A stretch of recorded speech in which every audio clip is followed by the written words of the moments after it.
अगर तुम पहली बार यहाँ आए हो तो वेलकम।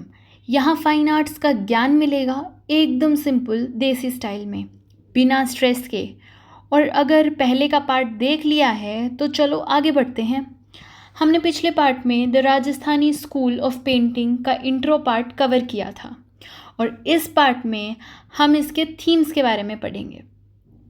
पर आगे बढ़ने से पहले हम क्विक रीकैप कर लेते हैं कि हमने पिछले पार्ट में क्या पढ़ा था। हमने पिछले पार्ट में पढ़ा था कि जो राजस्थानी पेंटिंग्स हैं, राजस्थानी स्कूल ऑफ पेंटिंग है जिसे हम राजपूत पेंटिंग्स कहते हैं, उनका रीजन क्या था, वो कहाँ पर बनी थी। तो ये पेंटिंग्स राजस्थान और मध्य प्रदेश के राजवाड़ों जैसे मेवाड़, बूंदी, जयपुर एक्सेट्रा में 16th to 19th सेंचुरी तक बनी थी। राजपूत किंग्स के कोर्ट में पॉपुलर थी। दूसरा हमने पढ़ा था कि कुमारास्वामी ने 1960 में एक स्कॉलर थे जिसका नाम था आनंद कुमारास्वामी। इन्होंने राजपूत पेंटिंग्स टर्म दिया था। क्यों दिया था? ताकि वो मुग़ल पेंटिंग से राजस्थानी स्कूल ऑफ पेंटिंग को अलग कर सकें, तो इसलिए इन्होंने राजपूत पेंटिंग नाम दिया था। और इसके हमने दो रीज़न्स भी डिस्कस किए थे। पहला रीज़न हमने डिस्कस किया था कि जो उस टाइम पे इन जितने भी रजवाड़े थे, इनके जो राजा थे वो राजपूत थे, इसलिए राजपूत पेंटिंग दिया था। और दूसरा रीज़न आप कमेंट्स में बताना।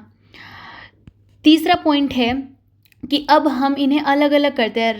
राजस्थानी और पहाड़ी स्कूल्स को अब अलग अलग पढ़ा जाता है। पहले इसको एक कॉमन टर्म दी गई थी राजपूत पेंटिंग, पर अब जो न्यू स्कॉलर्स हैं ये इन्हें अलग अलग पार्ट्स में पढ़ते हैं। इसका भी हमने रीज़न जाना था बहुत डिटेल में कि अब इन्हें अलग अलग क्यों पढ़ा जाता है।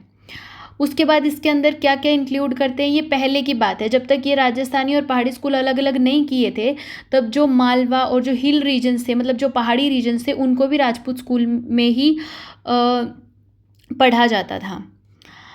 इसमें मतलब जो मालवा का रीजन है सेंट्रल इंडिया का, और जो हिमालयन पहाड़ी स्कूल्स थे उनको भी इंक्लूड किया गया था। फिर हमने इनके स्टाइल के बारे में जाना था कि हर रीजन का एक अपना स्टाइल होता है। कई बोल्ड लाइंस जो यूज़ करते हैं, कई सॉफ्ट कलर्स का यूज़ करते हैं, कोई नेचर और आर्किटेक्चर ज़्यादा दिखाता है, तो हर किसी का अपना स्टाइल है। फिर हमने बेस के बारे में किया था कि जो पेंटिंग्स हैं इनको वसली पे बनाते थे। वसली क्या होता था कि हैंडमेड पेपर को जोड़ जोड़ के बनाई जाती थी। फिर इनका मटेरियल देखा था कि कलर का जो मटेरियल था, कलर कहाँ से आते थे कि जो नेचुरल पिगमेंट्स थे, मिनरल्स थे, गोल्ड या सिल्वर थे, उनसे बनते थे। जो फिनिशिंग के लिए एगेट स्टोन से होती थी ताकि उसमें शाइन आए। फिर हमने इनके टीम वर्क के बारे में भी जाना था कि एक मास्टर आर्टिस्ट लेआउट बनाएगा, बाकी टीम उसमें कलरिंग करेगी, फेसेस, नेचर, आर्किटेक्चर, वो सब कुछ होगा। उसके बाद लास्ट में वो जो मास्टर हैं वो फाइनल टचेस देते थे, और जो स्क्राइब है वो उसको उसके ऊपर अगर कोई भी टेक्स्ट लिखना होता था, कैलीग्राफी करनी होती थी, तो स्क्राइब करता था। तो मास्टर, असिस्टेंट और स्क्राइब का मिलजुल के यहाँ पे टीम वर्क होता था एक पेंटिंग को पूरा करने के लिए। तो अब हम अपना आज का टॉपिक देख लेते हैं जो कि है themes of painting and overview. By the 16th century, Vaishnavism in the cults of Rama and Krishna had become popular in many parts of western, northern and central India as part of the Bhakti movement that had swept the entire subcontinent. Vaishnavism का क्या मतलब होता है? जो भगवान विष्णु हैं उनकी भक्ति, ठीक है। तो स्पेशली उनके जो अवतार हैं, राम हैं, कृष्ण हैं, उनके रूप में उनकी जो भक्ति होती है। तो 16th सेंचुरी तक जो वैष्णविज्म है वो काफ़ी पॉपुलर हो चुका था, स्पेशली कहाँ पे? इंडिया के वेस्टर्न, नॉर्दर्न और जो सेंट्रल पार्ट्स हैं उनमें। तो ये पॉपुलैरिटी एक बड़े रिलीजियस मूवमेंट के थ्रू आई थी, जिसे कि हम क्या कहते हैं इस रिलीजियस मूवमेंट को? भक्ति मूवमेंट। तो भक्ति मूवमेंट की वजह से ये पॉपुलैरिटी आई थी जो पूरे इंडियन सब कॉन्टिनेंट में स्प्रेड हो गई थी। तो थोड़ा सा हम इसका ना बैकग्राउंड जान लेते हैं ताकि हमें समझ अच्छे से आए। तो भक्ति मूवमेंट एक स्पिरिचुअल मूवमेंट थी जो 7th सेंचुरी में साउथ इंडिया से स्टार्ट हुई थी और ग्रेजुअली नॉर्थ और वेस्ट इंडिया तक चली थी। तो इस मूवमेंट में जाति पात, रिचुअल्स और जो ब्राह्मणिकल डोमिनेंस था उसको रिजेक्ट किया गया था। इसमें जो फोकस था वो ज़्यादा डायरेक्ट डिवोशन गॉड के लिए, मेनली जो विष्णु, राम और कृष्ण या फिर शिव, और जो पर्सनल कनेक्शन है भगवान के साथ उस पे एम्फेसिस था। ठीक है, अब हम इसका कनेक्शन देखते हैं पेंटिंग थीम से। तो जब राम और कृष्ण की भक्ति पॉपुलर हुई तो लोग उनकी स्टोरीज देखना, सुनना, समझना चाहते थे। तो नेचुरली पेंटर्स ने उनकी जो लीलाएं थी, जो उनकी एक्टिविटीज़, डिवाइन एक्टिविटीज़ थी, उनको पेंट करना शुरू कर दिया। इस वजह से राजस्थानी पेंटिंग्स में रिलीजियस थीम्स जैसे रामायण और कृष्ण लीला ये बहुत ज़्यादा प्रोमिनेंट हो गई थी। ठीक है, तो आज भी जैसे अगर हम रियल लाइफ एग्जांपल लें तो आज भी जैसे लोग टीवी पे रामायण, महाभारत या राधा कृष्ण सीरियल्स देखते हैं और इमोशनल फील करते हैं, वैसे उस समय में पेंटिंग्स के थ्रू लोग विजुअल स्टोरी टेलिंग एंजॉय करते थे। Krishna had a special appeal. He was not only worshipped as God but also as an ideal lover. The notion of love was cherished as a religious theme, where a delightful synthesis of sensuousness and mysticism was perceived. Krishna was perceived as the creator from whom all creation was a sportive emanation, and Radha, the human soul, who led to offer herself to God. तो जो कृष्ण का एक अलग ही charm था, मतलब लोग उन्हें सिर्फ भगवान के रूप में नहीं देखते थे बल्कि एक परफेक्ट लवर के रूप में भी देखते थे। उनकी राधा के साथ प्रेम कहानी सिर्फ रोमांटिक नहीं थी, वो स्पिरिचुअल भी थी। मतलब जो अगर हम देखें कि रिलीजियस और इमोशनल एंगल कैसे था, तो इस टाइम पे जो पोएम थी या फिर जो लव था वो एक रिलीजियस आइडिया बन गया था। लोगों ने भगवानों के साथ कनेक्शन को एक डिवाइन लव स्टोरी के जैसे समझना स्टार्ट कर दिया था। कृष्ण को क्रिएटर माना जाता था, कि कृष्ण को क्या माना जाता था, भगवान कृष्ण को माना जाता था एज अ क्रिएटर। ठीक है, और जिनके अंदर से पूरी जो सृष्टि है एक खेल के रूप में निकलती है, और राधा को प्रतिनिधि माना गया है, और इंसान की आत्मा मतलब सोल को जो भगवान कृष्ण डिवाइन में अपने आप को समा देना चाहती है ना, तो राधा को क्या माना गया है, ह्यूमन सोल माना गया है। ठीक है, और कृष्ण राधा की जो प्रेम है, जो लव है, वो रोमांटिक भी था और स्पिरिचुअल भी था। इसमें जो सेंसुअसनेस का मतलब क्या है कि जो भावनाएं थी, और साथ ही एक मिस्टिसिज्म। देखो, सेंसुअसनेस मतलब भावनाएं, और मिस्टिसिज्म का क्या मतलब है कि आध्यात्मिक डेप्थ थी। ठीक है, वो भी थी। तो ये कॉम्बिनेशन लोगों के अंदर से कनेक्ट करता था, इसलिए पेंटिंग्स एक फेवरेट थीम थी उस टाइम पे। ठीक है, इस डिवाइन लव को जो राजस्थानी और पहाड़ी पेंटिंग्स में बड़ा ही मतलब खूबसूरत और इमोशनल अंदाज में दिखाया गया था, कि रासलीला, राधा कृष्ण का मिलन, झूले, बांसुरी, ये सब कॉमन पिक्टोरियल सीन बन गए थे। ठीक है, जैसे आज लोग राधा कृष्ण के कोट्स हैं, व्हाट्सअप स्टेटस है, पेंटिंग्स हैं, वो लगाते हैं ना, क्यों लगाते हैं, अपने डीप लव को एक्सप्रेस करने के लिए। तो वैसे ही उस जमाने में भी कृष्ण का लव एक स्पिरिचुअल इंस्पिरेशन था। The soul's devotion to the deity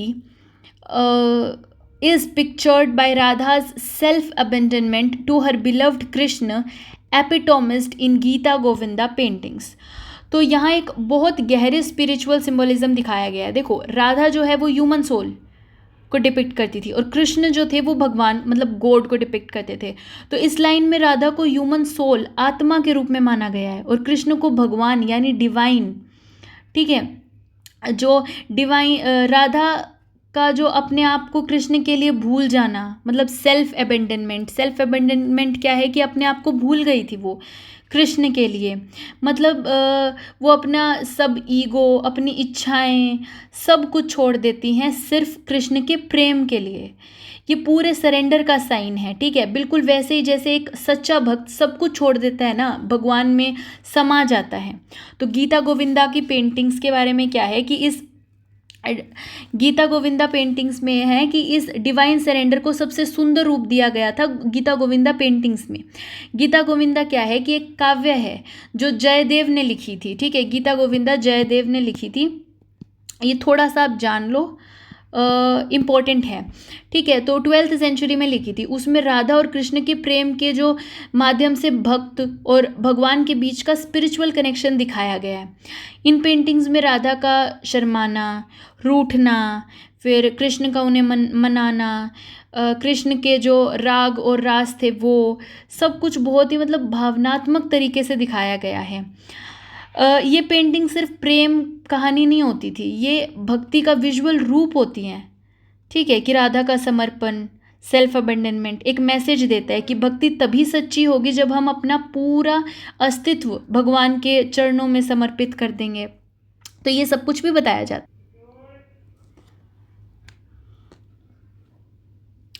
तो ये एक पेंटिंग है जिसके अंदर जो कृष्ण और गोपी हैं वो फॉरेस्ट में दिखाए गए हैं। ये कृष्ण हैं और ये सारी गोपियां हैं इनके पास में। तो इसका थीम क्या है? मेन थीम है डिवाइन लव और भक्ति, दोनों चीज़ें दिखाई जा रही हैं। ये गीता गोविंदा में ही है। तो इसके अंदर कृष्ण और राधा का डिवाइन लव भी दिखाया गया है और साथ में भक्ति भाव भी दिखाया गया है। ठीक है, ये स्टाइल कौन सा है ये देख लेना कि ये मेवाड़ स्कूल का स्टाइल है। आगे हम ये सारे स्कूल देखेंगे एक एक करके। अभी ये जान लो कि ये मेवाड़ स्कूल ऑफ पेंटिंग का स्टाइल है। इसमें बोल्ड लाइंस का यूज़ किया गया है, वाइब्रेंट कलर्स का यूज़ किया गया है। इस पेंटिंग में मैसेज क्या देते हैं कि राधा कृष्ण के प्रेम के माध्यम से भक्ति और जो देखो आत्मा और परमात्मा का मिलन है वो चीज़ दिखाई जा रही है। ठीक है, तो ये पेंटिंग गीता गोविंदा की है, मेवाड़ में है। ये चीज़ मेवाड़ में बनी थी। इतनी चीज़ जानने की ज़रूरत है हमें सिर्फ। Composed in the 12th century by Jayadev, who is believed to have been the court poet of Lakshman Sen of Bengal, Gita Govinda, the song of the cowherd, is a lyrical poem in Sanskrit evoking Shringar Rasa, portraying the mystical love between Radha and Krishna through worldly imageries.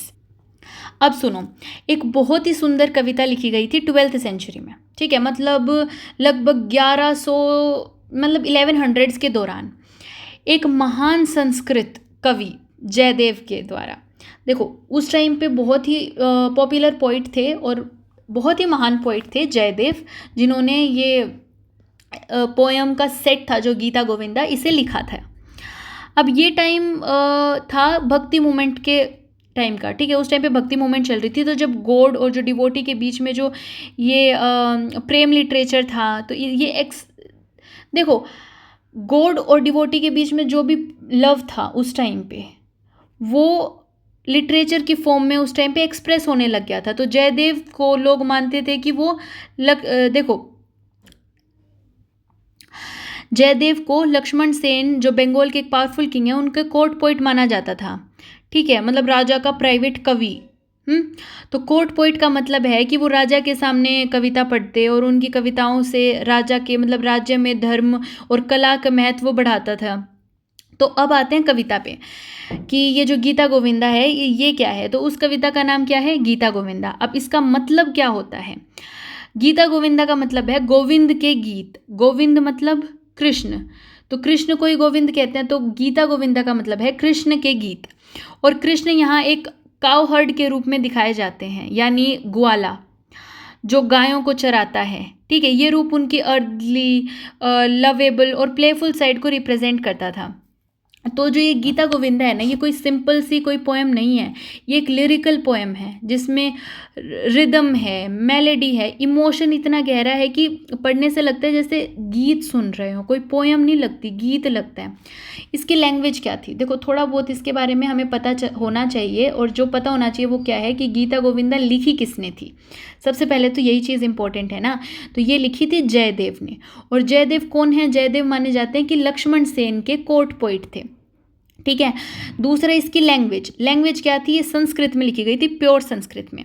इसका theme क्या था? Theme था प्रेम भक्ति। ठीक है, श्रृंगार जो ये है ना, श्रृंगार रस, ये पूछा जाता है कि भाई कौन सा रस है। अभी हम पढ़ेंगे इन रसों के बारे में भी। तो इसमें श्रृंगार रस है, मतलब श्रृंगार रस का क्या मतलब होता है कि रोमांटिक ब्यूटी, लॉन्गिंग या फिर इमोशनल इंटेंसिटी, ये सब चीज़ें होती हैं श्रृंगार रस में। तो जयदेव ने राधा और कृष्ण को प्रेम को इसी तरह से लिखा है कि जैसे कभी राधा रूठ जाती है, कभी कृष्ण मनाते हैं, कभी दूरियां होती हैं, फिर कभी यूनियन वापस से मिलन होता है। लेकिन ये सब मनुष्य वाली मोहब्बत नहीं थी, बल्कि भक्त और भगवान के बीच का स्पिरिचुअल प्रेम था। ठीक है, और इस पोएम को दिखाया गया है एज वर्ल्डली इमेजरीज। मतलब जयदेव ने यूज़ किया कि जैसे वन के दृश्य मतलब फॉरेस्ट्स, मॉनसून को इमोशन की तरह दिखाया गया, प्यार की प्यास दिखाई गई, श्रृंगार और उत्साह दिखाया गया। कैसे दिखाया श्रृंगार?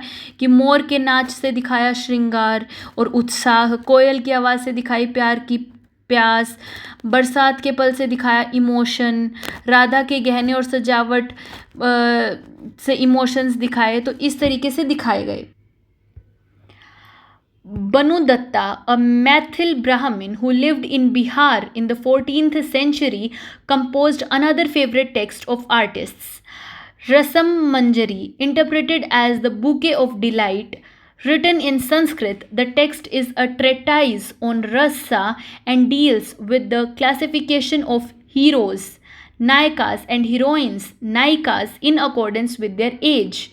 Bal, Tarunand, Prodha, physiognomic traits of appearance such as Padmini, Chitrini, Shankhini, Hastini, etc., and emotional states such as Khandita, Vasak Saja, Abhisarika, Utka, etc. Though Krishna is not mentioned in the text, painters have introduced him as the archetypical lover. तो ये जो भानु दत्ता हैं, ये एक मैथिल ब्राह्मण थे, यानी मैथिला, जो आज के बिहार के रहने वाले एक पंडित थे जो 14th सेंचुरी में रहे। उन्होंने एक बहुत ही फेमस और क्रिएटिव संस्कृत ग्रंथ लिखा था जिसका नाम है रसम मंजरी। ठीक है, ये बहुत पॉपुलर है और ये नाम आपको याद भी रखना है कि रसम मंजरी किसने लिखी थी। रसम मंजरी लिखी थी भानु दत्ता ने। ठीक है, बार बार इसको रीड करोगे और सुनोगे तो याद हो जाएगा कि रसम मंजरी लिखी थी भानु दत्ता ने और संस्कृत में लिखी गई थी। ठीक है, संस्कृत में इसको लिखा गया था। रसम मंजरी का मतलब है bouquet of delight. Bouquet of delight का क्या मतलब है? आनंद और जो भावों का जो फूलों जैसा गुच्छा है, आनंद और फीलिंग्स का, जॉय और फीलिंग्स का जो फूलों जैसा गुच्छा है उसको कहते हैं बुके ऑफ डिलाइट, मतलब रसम मंजरी। ठीक है, तो ये एक ट्रेटाइज थी रसा के ऊपर, यानी भावनाओं और इमोशंस पर बेस्ड थी ये। ठीक है, इसमें नायक और नायिका जो कि लवर और बिलव्ड थे, उनको क्लासिफाई कैसे किया जाता है इसके बारे में है। जैसे हम इसको क्लासिफाई कर सकते हैं एज के उस पर। ठीक है, एज में कैसे करेंगे? एज के बेस पर कि बाल, सबसे पहले हमने बताया कि बाल जो हैं वो कैसे हैं। बाल छोटे हैं, कोमल उम्र के। बाल मतलब क्या होता है? बाल हेयर से नहीं, मतलब बाल व्यवस्था नहीं होती, मतलब उम्र छोटी है। ठीक है, तो छोटे हैं, कोमल उम्र के हैं। उसके बाद आते हैं तरुण। तरुण मतलब यंग हैं और फुल ऑफ एनर्जी हैं और श्रृंगार भी बहुत है। उसके बाद आता है प्रौधा, मतलब थोड़े से मैच्योर हुए, उनमें ज्ञान आया और जो भावना से भरे हुए थे। ठीक है, उसके बाद ये तो एज के से क्लासिफिकेशन होगी, एज के बेस पे। उसके बाद अब अपीयरेंस के बेस पे भी क्लासिफिकेशन हुई थी कि अपीयरेंस के बेस पे कैसे हुई कि पद्मिनी मतलब कमल जैसे हैं, सॉफ्ट, ग्रेसफुल, जो एक आइडियल ब्यूटी होती है। फिर है चित्रिनी का मतलब क्या होता है कि आर्टिस्टिक, डेलिकेट और मतलब सौंदर्य में एकदम रचनात्मक है। फिर शंखिनी का मतलब है कि थोड़ी शार्प, थोड़ी स्ट्रिक्ट, डिसिप्लिन्ड। ठीक है, हस्तिनी का मतलब है एलिफेंट लाइक है, स्ट्रॉन्ग है, बोल्ड है। तो ये टाइप्स एंशिएंट इंडियन ब्यूटी को क्लासिफिकेशन का पार्ट माना जाता है कि जैसे अब मॉडर्न वर्ल्ड में हम फेस टाइप्स या फिर बॉडी टाइप्स का कॉन्सेप्ट रखते हैं ना, उसी तरह से ये एंशिएंट इंडियन ब्यूटी की क्लासिफिकेशन थी। इसमें इमोशनल स्टेट्स के बेस पे भी क्लासीफाई किया गया था। जैसे खंडिता का मतलब है कि जो नाराज़ हो गई हो क्योंकि प्रिय किसी और के साथ था। ठीक है, इसलिए। या वसक सज्जा है। वसक सज्जा का क्या मतलब है? जो अपने प्रिय के आने से पहले अपने आप को सजाती है, उसको हम वसक सज्जा कहते हैं। फिर अभिसारिका का क्या मतलब है कि जो खुद प्रेमिक से मिलने जाती है, रास्ते की रुकावटें तोड़ देती है और सारी विघ्नों को तोड़कर मतलब उनसे मिलने जाती है। फिर है उत्का का मतलब है कि जो तरस रही है, इंतज़ार में जल रही है। तो ये सब श्रृंगार रस के अलग अलग विभिन्न रूप हैं, यानी प्यार के अलग अलग मूड्स। ठीक है, तो अब देखो इसमें भले ही जो कृष्ण हैं उनको इस में डायरेक्टली कृष्ण का रूप नहीं आता है, लेकिन पेंटर्स ने उनको फिर भी इसके अंदर डाल दिया है इन एज अ सिंबल। क्यों? क्योंकि जो कृष्ण है वो इंडियन आर्ट और भक्ति में एक इटर्नल लवर के रूप में सबसे परफेक्ट सिंबल हैं। वो हर नायिका के साथ अलग अलग भावनाओं में फिट बैठते हैं कि खंडिता राधा, मतलब गुस्सा हो गई थी ना कृष्णा पे तो खंडिता राधा, या अभिसारिका राधा मतलब प्रेम में पागल कृष्णा के पीछे, फिर वसक सज्जा राधा मतलब सजी धजी कृष्णा से मिलने के लिए जो पहले सजी है तो उसको वसक सज्जा राधा कहेंगे। तो कृष्ण बन एक ये है ना आर्किटिपिकल लवर बन गए हैं, कि यानी सब प्रेमिक का एक अल्टीमेट वर्जन। ठीक है। Rasika Priya translated as the Canoisier's delight is replete with complex poetic interpretations and was composed to incite aesthetic pleasure to elite courtiers, composed in Braj Bhasha by Keshav Das, the court poet of Raja Madhukar Shah of Orcha in 1591. Rasika Priya explores various emotive states such as love, togetherness, guilt, jealousy, quarrel, and its aftermath, separation, anger, etc., that are common between lovers represented through the characters of Radha and Krishna. तो देखो रसिका प्रिया का मतलब क्या है कि the कैनोइसियर्स delight, यानी एक ऐसे व्यक्ति के लिए लिखा गया है, ऐसा टेक्स्ट जो ऐसे व्यक्ति के लिए लिखा गया है जो एस्थेटिक इमोशंस का पूरा आनंद लेना जानता हो, मतलब एक रासिक जो कला और प्रेम की भावनाओं को समझने और महसूस करने में एक्सपर्ट हो। ये कोई आम व्यक्ति नहीं है बल्कि एक ट्रेंड, एक कल्चर्ड कोर्टियर होता है। देखो ये रसिका प्रिया किसने लिखा, सबसे इम्पोर्टेंट तो यही है, तो ये लिखा केशव दास ने। ठीक है, 1591 में लिखा गया था केशव दास के द्वारा, और ये एक कोर्ट पोइट थे किसके, राजा मधुकर शाह के। तो राजा मधुकर शाह के कोर्ट पोइट थे, इससे पहले हमने पढ़ा था, वो भी इम्पोर्टेंट है, और जो भानुदत्ता के बारे में पढ़ा था, और अब हमने पढ़ा है, देखो भानुदत्ता के बारे में क्या पढ़ा था कि उन्होंने रसम मंजरी लिखी थी। रसम मंजरी किसने लिखी, भानुदत्ता ने लिखी। बार बार इस चीज़ को बोलो कि रसम मंजरी किसने लिखी, भानुदत्ता ने लिखी। रसिका प्रिया किसने लिखी, केशव दास ने लिखी। रसिका प्रिया किसने लिखी, केशव दास ने लिखी। ठीक है, अब रसिका प्रिया के अंदर है क्या, ये जो रसिका प्रिया है ये ब्रज भाषा में लिखी गई थी, ये चीज़ भी इम्पॉर्टेंट है, तो इसको भी लिख लो कि ये ब्रज भाषा में लिखी गई थी, यानी हिंदी का एक सुंदर और मधुर रूप ही है ब्रज भाषा, जो कि कृष्ण भक्ति और श्रृंगार के लिए ही फेमस है। ठीक है, इस ग्रंथ का पर्पज़ क्या था, ये एक काव्य है, मतलब एक पोइट्री है, लेकिन सिर्फ पोइट्री भी नहीं है। इसका एम था कि जो दरबार के कल्चर्ड लोग थे उनको एक एस्थेटिक जॉयफुल देना। ठीक है, जो वो कोर्ट के लोग थे वो आनंदित हो जाएं, ऐसा उनके मन, आँख और जो कल्पना उसको एक साथ जागृत करना। मुश्किल हो गया तो इजी में समझते हैं। एक पोइट्री सिर्फ पढ़ने या सुनने के लिए नहीं, ये महसूस करने के लिए थी, एक इमोशनल जर्नी थी।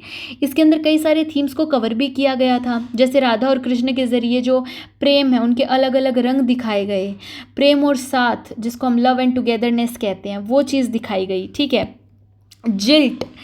जिल्ट मतलब छोड़ देना, उनका एक प्रेमिका को छोड़ दिया, प्रेमी ने अपने प्रेमिका को छोड़ दिया, वो जिल्ट। जेलसी मतलब जलन। कोरल एंड आफ्टरमैथ का क्या मतलब है कि लड़ाई हुई, झगड़ा हुआ और उसके बाद की उनकी जुदाई, सेपरेशन, रूठना, गुस्सा, फिर उस दोबारा से मिलाना, मतलब ये सब एक यूनिवर्सल ह्यूमन एक्सपीरियंसेस हैं हर ज़माने में, हर जाति में, हर भाषा में, और इसलिए ये पोइट्री टाइमलेस बन गई है कि अभी भी लोग इससे रिलेट कर सकते हैं। ठीक है, पेंटर्स और डांसर ने भी इसी पोइट्री के सीन्स को विजुअल फॉर्म में दिखाया, इसलिए आज भी रसिका प्रिया पेंटिंग जो है सीरीज़ है ये काफ़ी फेमस है, स्पेशली राजस्थानी और जो बुंदेलखंड के स्कूल्स हैं वहाँ पे। ठीक है, अब इसमें याद रखने वाली चीज़ें क्या क्या है वो याद रख लो कि रसिका प्रिया 1591 में लिखी गई थी, केशव दास ने लिखी थी, ब्रज भाषा में लिखी थी। इसमें राधा और कृष्ण के इमोशंस हैं, कौन कौन से, love, jealousy, coral, anger, separation, reunion, ये सब कुछ। ठीक है, ये क्यों क्रिएट करी गई थी, तो created for elite courtiers to enjoy, जो कोर्टियर्स थे, कोर्ट के लोग थे, उनके इन्जॉयमेंट के लिए बनाई गई थी ताकि वो एस्थेटिक्स को डीपली इन्जॉय कर सकें। ठीक है, Kavi Priya, another poetic work by Keshav Das, was written in the honor of Rai Parbin, a celebrated courtesan of Orcha. It is a tale of love, and its 10th chapter, evocatively titled Baramas, engages with the most enduring climatic description of the 12 months of the year, while illustrating the daily life of people in different seasons and alluding to festivals falling therein. Keshav Das described how the Naika prevails upon the Nayaka not to leave her and proceed on the journey. अब कवि प्रिया भी केशव दास ने ही लिखी है। केशव दास ने अभी तक हमने 2 पढ़ लिया इनकी राइटिंग्स। सबसे पहले हमने कौन सी पढ़ी थी? कवि प्रिया से पहले कौन सी पढ़ी थी? रसिका प्रिया। ये दोनों प्रिया वाली जो है ना, ये केशव दास ने लिखी है। रसिका प्रिया और कवि प्रिया दोनों केशव दास ने लिखी हैं। ठीक है। अब जो रसिका प्रिया थी वो कोर्टिसन्स को के इंजॉयमेंट के लिए लिखी गई थी, लेकिन ये जो कवि प्रिया है ये एक कोर्टिसन के सम्मान में लिखी गई थी। और वो कोर्टिसन कौन थे? राय परबिन। ठीक है, ये राय परबिन के लिए लिखी गई थी पर्टिकुलरली, जो ओरछा के एक मशहूर और एक मतलब प्रसिद्ध नायिका थे। ठीक है, तो इसका मतलब ये है कि जो कवि प्रिया है वो सिर्फ एक कविता नहीं थी, बल्कि एक ट्रिब्यूट था कला और प्रेम से भरी व्यक्ति के लिए। ठीक है, जो एक ऐसा व्यक्ति जो कला मतलब आर्ट और लव से भरा हुआ था। कौन? राय परबिन। तो ये दिखाता है कि उस समय के जो कोर्ट पोइट्स थे, जो कोर्टिसन्स थे, उनको भी एक हाई स्टेटस और इंस्पिरेशन के रूप में देखा जाता था। ठीक है, ये ग्रंथ जो है ये भी प्रेम की कहानी है, लेकिन एक ऐसे नज़रिए से जो और भी ज़िंदगी को नज़दीक कर देती है। देखो, इसका सबसे मशहूर चैप्टर कवि प्रिया का सबसे जो मशहूर चैप्टर है वो है 12 मासा। 12 मासा का क्या मतलब है? जैसे कि हमें इसके वर्ड से ही पता चल रहा है कि साल के 12 महीने, तो साल के 12 महीनों को एक पोइटिक और इमोशनल तरह से समझाया गया है। इसमें हर महीने के जो मौसम हैं, जो ऋतुएं हैं, लोगों के जीवन हैं, फेस्टिवल्स हैं, उनको लेकर एक इमोशनल बैकड्रॉप क्रिएट किया जाता है। ठीक है, केशव दास इसमें 12 मास में क्या कहते हैं कि मौसम के साथ जो लोग हैं उनके जीवन के सीन्स को दिखाते हैं। जो त्यौहार हैं मतलब जो फेस्टिवल्स हैं जैसे होली, दिवाली, इनका जिक्र करते हैं। और सबसे ख़ास बात यह है कि नायिका की प्रेम भरी जो प्रार्थना है उनको वो भी करवाते हैं इसी में। ठीक है, तो प्रेम की भावना क्या है कि 12 मास में एक नायिका अपने नायक से ये कहती रहती है कि अब मत जाओ, मौसम बदलने वाला है, हर ऋतु में तुम्हारी ज़रूरत है, मैं अकेले कैसे रहूँगी। तो वो हर महीने एक साथ एक नया रीज़न देती है क्यों उसके जो प्रियतम को सफ़र पे नहीं जाना चाहिए। ठीक है, उनको सफ़र पर क्यों नहीं जाना चाहिए, तो वो हर एक मौसम में अपना अलग रीज़न देती है। तो इसमें emotions of longing, fear of separation, desire for union, ये सब कुछ इसी में छुपा है कि ये सीज़न इमेजरी प्लस जो रोमांटिक इमोशन है उसका एक मास्टर ब्लेंड है ये। ठीक है, तो इसमें हमें याद क्या रखना है कि कवि प्रिया किसने लिखी थी? केशव दास ने लिखी थी। और किसके सम्मान में लिखी थी? राय परबिन के। और इसके अंदर एक चैप्टर है 12 मास, जिसमें 12 महीने, उनके फेस्टिवल, सीज़न और इमोशंस के बारे में बताया गया है। और जो नायिका है वो अपने नायक से ना जाने के लिए प्रे करती है। तो अभी तक हमने समझ लिया था कि 16th सेंचुरी तक जो वैष्णविज़्म है वो राम और कृष्ण के फॉर्म में बहुत ज़्यादा पॉपुलर हो गया था। उसके इस टॉपिक के ऊपर पेंटिंग्स बन रही थी, राग बन रहे थे। जो कृष्ण हैं उनको गॉड की तरह तो वर्शिप किया ही जाता था, पर एज एन आइडियल लवर भी देखा जाता था। फिर हमने देखा कि जो गीता गोविंदा है, गीता गोविंदा को जयदेव के द्वारा लिखा गया था। जयदेव कोर्ट पोइट थे लक्ष्मण सेन बंगाल के थे। तो गीता गोविंदा को song of the cow heard भी कहा जाता है और इसको संस्कृत में लिखा गया था। फिर हमने देखा कि रसम मंजरी लिखी थी भानु दत्ता ने, ये भी संस्कृत में लिखी गई थी। और भानु दत्ता एक मैथिली ब्राह्मण थे जो बिहार में रहते थे। और रसम मंजरी का मतलब है बुके ऑफ डिलाइट। और इसके अंदर जो भानु दत्ता हैं उन्होंने नायक और नायिकास के बारे में जिक्र किया है, उनकी क्लासिफिकेशन एज के हिसाब से, अपीयरेंस के बेसिस पर, इमोशनल स्टेट्स के बेसिस पर किया था।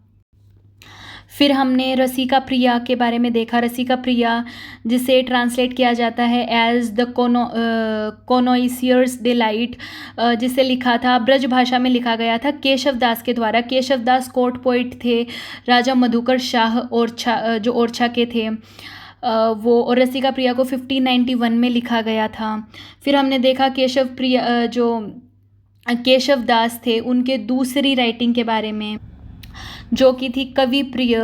और कवि प्रिय लिखी गई थी इन द ऑनर ऑफ राय परबिन। राय परबिन एक कोर्टिसन थे ओरछा में ही। फिर हमने 12 मास के बारे में देखा। 12 मास जो 12 मंथ्स ऑफ द ईयर के अलग अलग मौसम के, त्योहारों के और इनके बारे में बात करते हैं। फेस्टिवल सीज़न जो भी 12 महीनों में हैं। और जो नायिका है वो नायक को प्रे करती हैं कि मत जाओ। तो बाकी इसके आगे का हम अपने नेक्स्ट पार्ट में पढ़ेंगे। इसको अच्छे से रिवाइज़ करके आना ताकि आगे का समझ आए। बाय।